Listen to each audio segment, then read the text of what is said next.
Hey, Jared, I gotta say, as one tall guy to another, best bro hug I've had in a long time. Hey. Takes one to know one. Yeah, this guy who's arguably 6'5" or 6'6" is like, hey Jared, stand on your tiptoes, and then holds me down.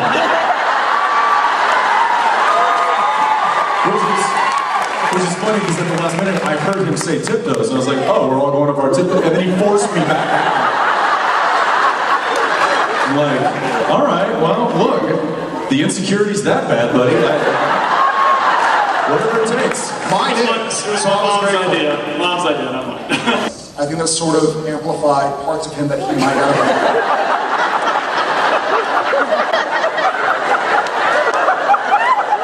He was just hanging there. It's a mood switch. I think it probably would have.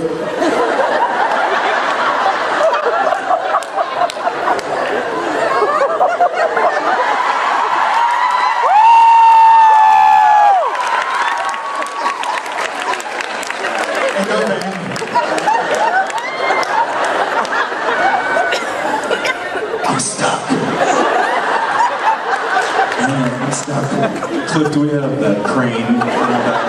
I'm stuck.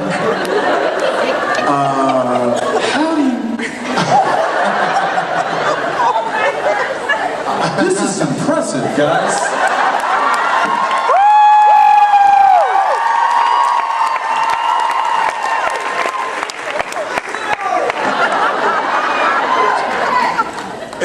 Everything, by the way, for those who couldn't hear the popping, everything just broke. All of it. I think Seriously, my knee's hurting right now. Like it just started like twitching. you have too much cartilage, I think. Better wind it down. Do those come off? Yeah. Amazon Prime. Look at the 6'5" ones. Anyways, thanks guys. Forgive So me. how's it going over there? I'm alright, man. Just all right? Yeah. You are starting to sweat.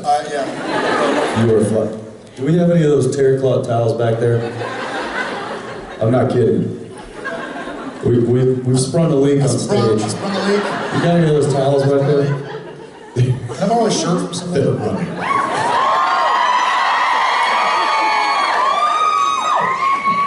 Perfect, yes.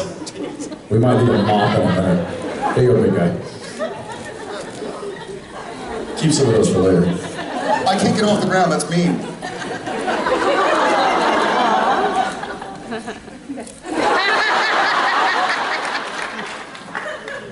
It's gonna start reverberating. So, you a little injured right now? I tweaked my back, doing something very brave. I was reaching into my suitcase this morning. Yeah, that's it. So we used to ask, hey, can we get some ice for some cocktails? Now we're just, can we get some ice for the back spasm that's happening right now? So yeah, he's a little injured. I'm a little under the weather, but we're here because we love you guys. Oh, Sam and Dean, not Jared and Jensen. Right? Oh, it's Sam and Dean, the fish. Go swim upstream. Bears will eat you. You don't need a leather jacket to swim.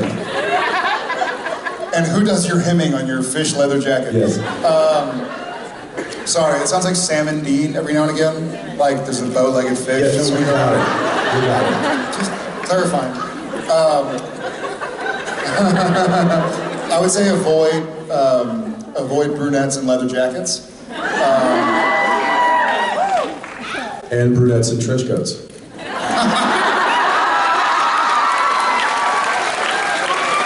Merci. Au revoir. Ciao bella. Como se dice ciao bella in French? Okay.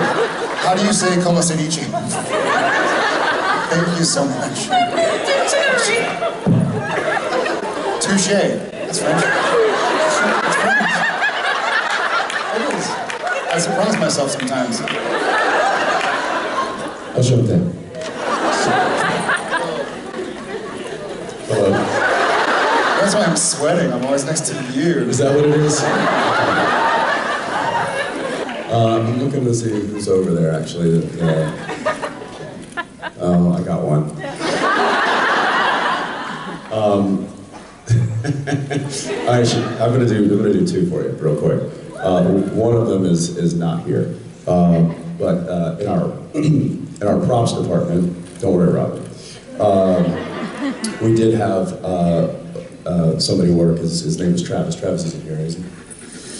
So Travis is a great worker, young kid, and just, I guess, was not completely comfortable socially with Jared and I. Understandable. So I'll be Travis for this reenactment. Jared, you be Jared. I'll stand. And I'll show you kind of what would happen when Travis would be rushing some props on the set and would run into one of us.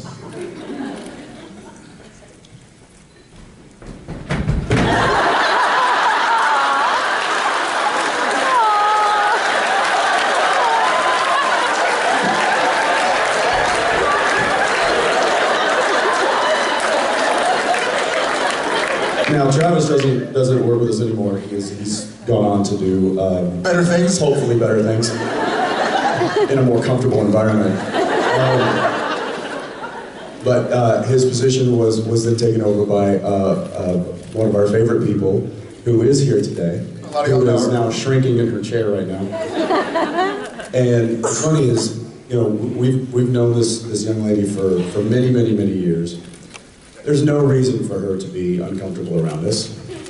Yet when she sees Jared and she walks on a set while bringing her prop, it looks a little familiar. It's kind of like this.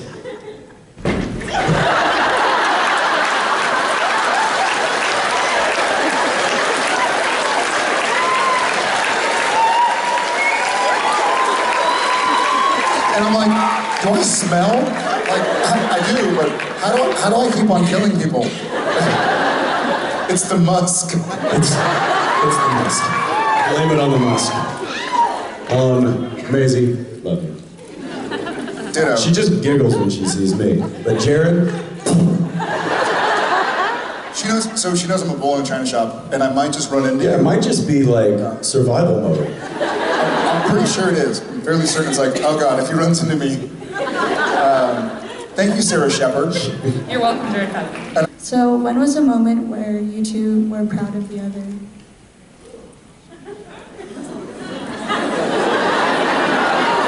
That's a good one. Jensen, you wanna, I know you've been talking about this. Yeah, no, I'll take this one. So, I mean, obviously, there's There are a lot, right? tons. I'd say it's just really hard to pick one. You know, given the wide variety of moments where I look at him and just beaming with pride, it's really tough to just narrow it down to one or even 13. So you just know that there's a lot. Gerald? Well said. He said it best. I was proud of him right now. You know what? There are a whole lot. There have been, more often than not, we're almost like sparring partners. You know, we're trying to better each other. We're trying to tell a story. Neither of us trying to do something that the other isn't expecting. It's a dance. You know, it's not a single show about, hey, look at me, what I can do, and you're over there. It's more about like how to support each other.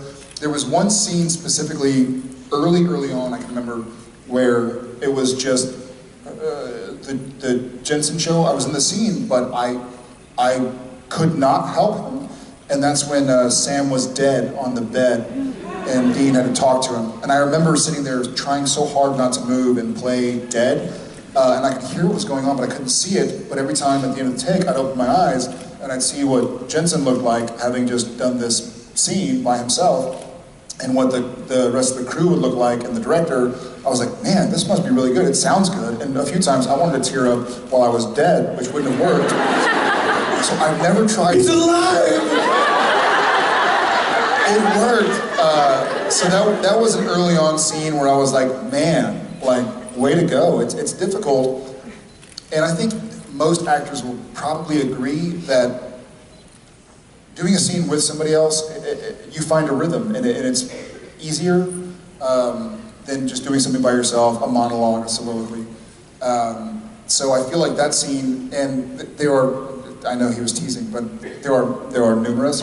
But that's one specifically that stands out where I know he was on his own. You know, I was there corporeally, but I wasn't there to do anything helpful. And yeah, I was, you know, just being a little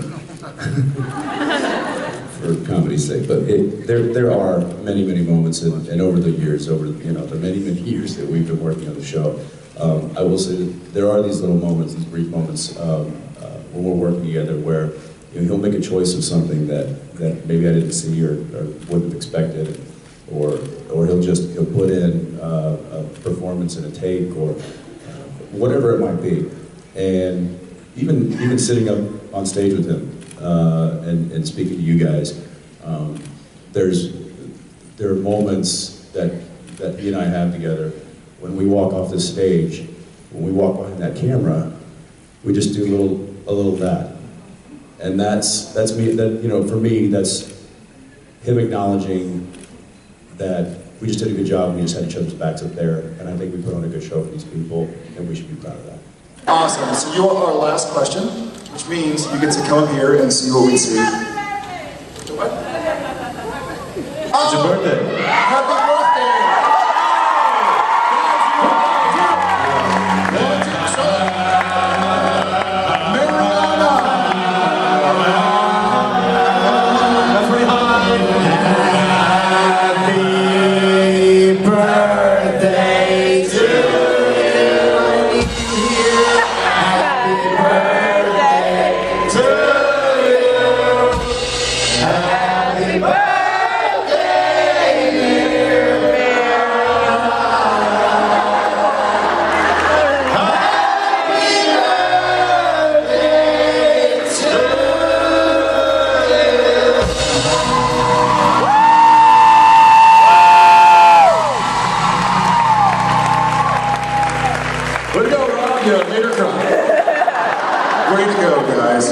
Happy birthday, Mariana. And what is your question?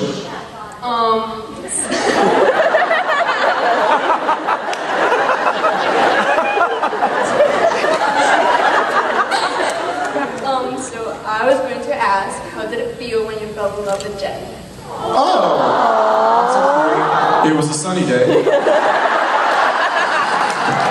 It felt wrong. I felt wrong. It felt wrong. I felt like it wasn't the right thing for me to do. I kept saying this is inappropriate. He's my friend.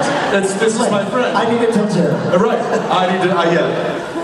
I'll give it a shot now too. I think when I fell in love, it was very similar to when people fall in love with whomever they fall in love with. It was sort of an understanding. It wasn't instant. It was over time. Really understanding that you care about somebody, they care about you, a certain amount of trust, and I hope we all get to experience that. And happy birthday.